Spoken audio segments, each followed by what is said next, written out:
It is a Friday afternoon, and that means it is a Facebook Live Friday. I'm Brian Milam, along with Mr. Mucinex, Lee K. Howard. He's a little under the weather, but he's still doing well. Still getting after it. It's Friday, day before the UK game with the Florida Gators.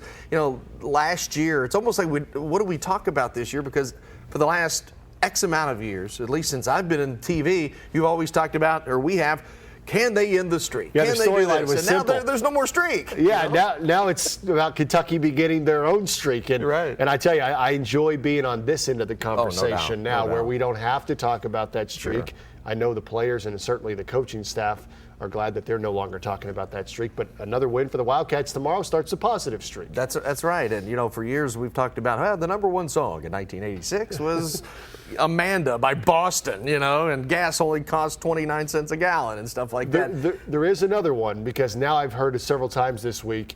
The last time that Kentucky beat Florida in Lexington. Right, yeah. 33 years or something like that. So they haven't quite got rid of all the streak talk just yet. That's right. But hopefully, you know, tomorrow, there's a lot of, the one thing I love about football, it's one game a week.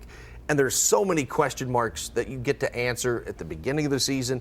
Now with Terry Wilson on the shelf for the rest of the year, the new question becomes, can Sawyer Smith handle the speed he's going to see Saturday?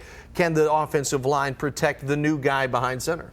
Yeah, and I mean, that's the big question. I mean, that is the thing that everybody that attends that game or watches that game on television tomorrow is wanting to see. How can Sawyer Smith step in and play the role that Terry Wilson had for the first 2.5 games? And in my opinion, I think he's going to be ready. Now, we got a little bit of a taste of that last week against Eastern Michigan.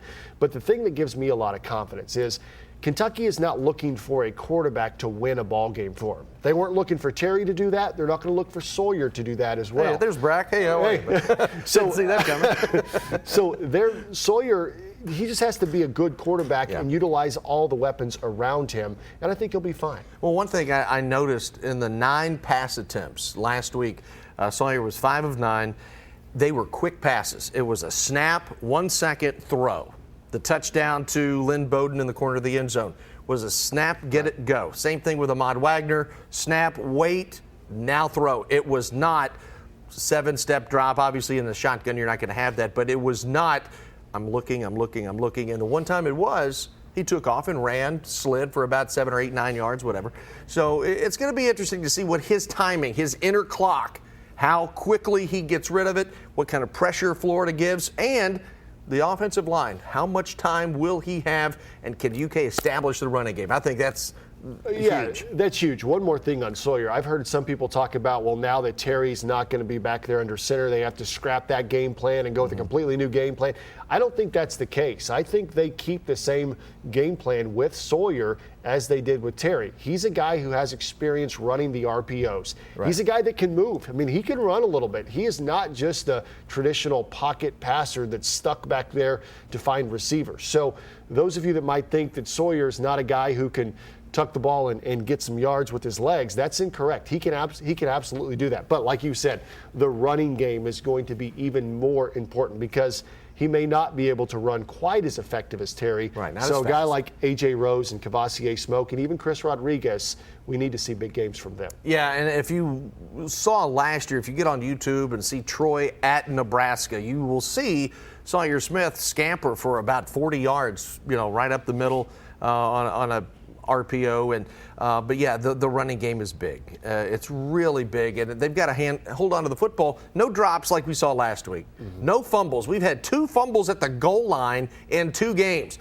You can get away with that against Toledo. You can get away with that against Eastern Michigan. I don't know if you can get away with it against Florida. Todd Grantham's defense likes to bring pressure. They're going to put pressure, especially on a new starting quarterback for Kentucky. So I think the running game is going to be very important.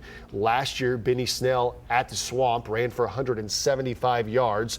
Now, that was Benny Snell, and he's now in the NFL. But you can see that the defense will give up some runs. So Kentucky, if they utilize that running game the correct way, they can pick up some yards on the ground. You know, you mentioned Grantham. He's the defensive coordinator for Florida. Right. Thankfully for the Kentucky coaching staff, they have a long reel to go back and say, look, this is what he did at Louisville. This is what he did at Mississippi State. This is what he's done at Florida. See what patterns develop, because coaches are creatures of habit, and they are going to do what they are comfortable with. And Todd Grantham, he was going to bring pressure here. Look, Sawyer, if you see this guy over here, he's coming to you. You know, this guy's going to drop back. So they have several years worth from different teams to show certain tendencies for Sawyer and some of the younger guys to take a look at. I like that you mentioned the offensive line a minute ago, because I think Kentucky's offensive line versus Florida's defensive line is going to be a huge key in this game. Now, the great thing is Kentucky's offensive line is as good as it's been in quite some time.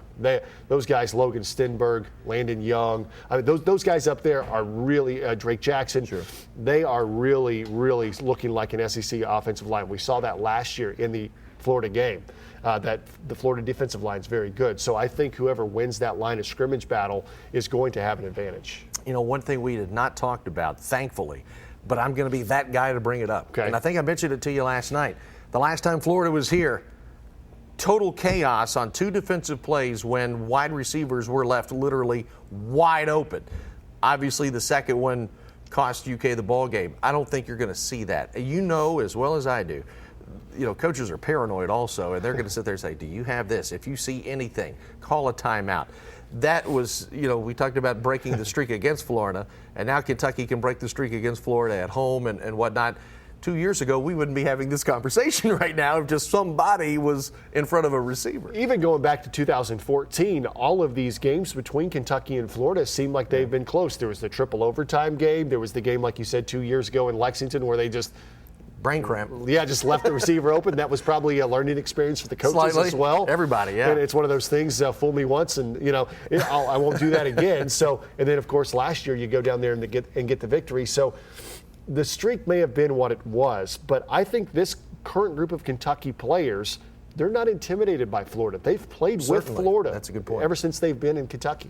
We're taking your questions and comments. Lee K is usually the leader of the Facebook We do have a fan question. board. We do have a question from John, and he says, is Franks, as in Felipe Franks, the quarterback for Florida, a good scrambling quarterback? Oh, you know, Florida has had, you go back to Chris Leak and Tim Tebow and Felipe Franks, they have athletic quarterbacks. You know, you don't see many Danny Werfels floating around anymore or guys like that who are literally just passing quarterbacks. Florida is Florida, and they are going to put pressure on the Kentucky defense, no doubt about Absolutely. it. And also we are going to see tomorrow speed we have not seen in the first 2 games. Eastern Michigan and Toledo are good ball clubs, no question, but they don't have the speed Florida has. Florida has already been tested also. They've had a little stronger schedule to start things. So there are so many different avenues that we can take. And that's one thing I love about football. You can digest it, you can regurgitate it for 6 days, and then do it all over again. And this is going to sound very cliche, and in some ways it is, but the way that Kentucky starts the game against Florida is so important. Last year, Terry Wilson connected with David Bouvier and got that first touchdown of the game for the Wildcats, and that kind of set the tone, gave Kentucky the early lead, set the tone. They're going to need to set the tone again this year. We've seen in the 2 games that Kentucky has played so far this year, a fast start against one team and then maybe a slower finish, and then maybe a slower start and a good finish. Sure. This week they need to put that all together. Yeah, for years and years and years, when people would talk about UK Florida with me, they said, what's the big key? And I'd say, hey, Florida is going to try and deliver the first round knockout. Sure. They are going to try to be up 14-0 after the first quarter, and if that's the case, UK's in a lot of trouble. Well, the last couple of times, it has been a good start. Now they have to finish like they did last year. And if Kentucky can survive that first quarter knockout, that first round knockout, I think in any game, you have to start there, and then it shortens the game. It's now a 3-quarter game. Just stay in it early on. I love how the special teams has done a wonderful job so far. Max Duffy, the punter from down under, has been killing it. Chance Poore has done well. He missed 1 field goal, but he has been consistent on extra points. Good. The kickoff game has been relatively good. So a lot of positives. It will be warm tomorrow. It's going to be quite like as a warm swamp, as today. like a smaller swamp, not the Gainesville swamp.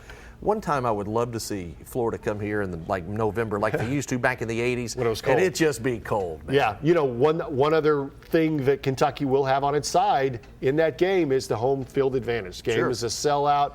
Kentucky fans are going to show up. They're going to be rowdy. I always like a team's chances at home more than on the road when all things are equal. So I think that's another thing that Kentucky can certainly bank on. And if you're watching this and you're going to the game, I mean, be ready to be rowdy because the Wildcats are going to need it. One other thing going on this weekend, and it's last night, South Atlantic League baseball, the Lexington Legends. And I know it's baseball in the football season, and sometimes baseball can struggle with attendance. Last night in Game 3 of the South Atlantic League Championship Series, that place was packed, and it was great to see it. A lot of people. The Legends lost to Hickory 5-1, so now it's a best of 5 series. The Legends still lead 2-1. Last night I saw something, and I've been talking about it for the last 16 hours. I have never seen a single A ball club like Hickory have so much lumber in the department of home runs. They had 6 guys with double-digit home runs. Their pitchers were hitting 97, 96, 97, 98 miles an hour. I have never seen that in single A baseball. Tonight, the Legends can clinch their 3rd South Atlantic League title if Lexington was to lose in Game 4. There is a winner-take-all Game 5 Saturday at 1. Now, I know a lot of people want to tailgate. You can tailgate at Whitaker Bank Ballpark and make your way over to the football stadium, too, if that happens. I think the better scenario would be the Legends winning tonight in Game 4, closing out the series, getting their back-to-back South Atlantic League championship under their belt, and then you don't have to worry about it tomorrow. But that is a good plan B. I think if maybe you don't have a tailgate spot out there at Kroger Field, set up your tailgate at Whitaker Bank Ballpark, enjoy the baseball game, and then make your way over to the football game. Yeah, then just spend a whole day out of it. There's going to be a lot of tailgating. Just blend in whenever you can. Former UK pitcher Zach Hockey gets the start tonight for the Legends as the good guys try to wrap up, as Lee K said, back-to-back South Atlantic League titles. The first championship was in 2001. That was canceled by 9/11. Last year, the Legends win it on the road. This year, they can win it at home, and that would be that would be a huge deal for a ball club that has done some great things over the last couple of years and certainly over the last 20 years. We're going to wrap it up. We've got work to do. So thank you for watching Facebook Live. We'll see you next week, and go Cats.